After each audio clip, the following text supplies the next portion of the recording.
यदि हम ऐसे आतताइयों का वध करते हैं तो हम पर पाप चढ़ेगा, अतः यह उचित नहीं होगा कि हम धृतराष्ट्र के पुत्रों तथा उनके मित्रों का वध करें। हे लक्ष्मीपति कृष्ण, इससे हमें क्या लाभ होगा और अपने ही कुटुंबियों को मारकर हम किस प्रकार सुखी हो सकते हैं?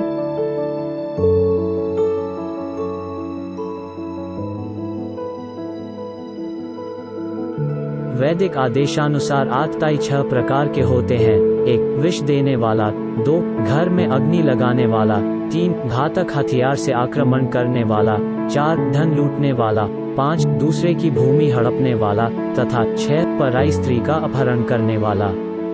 ऐसे आतताइयों का तुरंत वध कर देना चाहिए, क्योंकि इनके वध से कोई पाप नहीं लगता।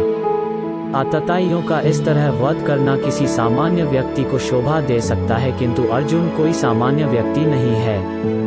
वह स्वभाव से साधु है, अतः वो उनके साथ साधुवत व्यवहार करना चाहता था, किंतु इस प्रकार का व्यवहार क्षत्रिय के लिए उपयुक्त नहीं है। यद्यपि राज्य के प्रशासन के लिए उत्तरदायी व्यक्ति को साधु प्रकृति का होना चाहिए, किंतु उसे कायर नहीं होना चाहिए।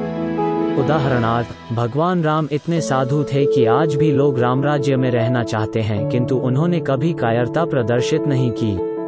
रावण आतताई था क्योंकि वह राम की पत्नी सीता का अपहरण करके ले गया था, किंतु राम ने उसे ऐसा पाठ पढ़ाया जो विश्व इतिहास में बेजोड़ है। अर्जुन के प्रसंग में विशिष्ट प्रकार के आतताइयों से भेंट होती है। ये हैं उसके निजी पितामह, आचार्य, मित्र, पुत्र, पौत्र इत्यादि।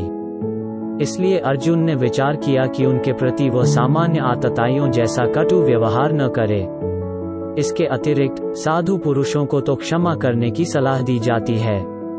साधु पुरुषों के लिए ऐसे आदेश किसी राजनीतिक आपातकाल से अधिक महत्व रखते हैं। इसलिए अर्जुन ने विचार किया कि राजनीतिक कारणों से स्वजनों का वध करने की अपेक्षा धर्म तथा सदाचार की दृष्टि से उन्हें क्षमा कर देना श्रेयस्कर होगा।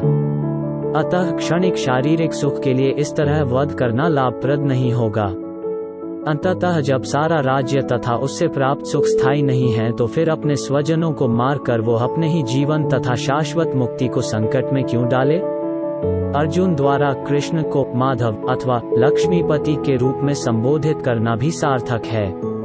वो लक्ष्मीपति कृष्ण को यह बताना चाह रहा था कि वे उसे ऐसा काम करने के लिए प्रेरित न करें जिससे अनिष्ट हो, किंतु कृष्ण कभी भी किसी का अनिष्ट नहीं चाहते, भक्तों का तो कदापि नहीं।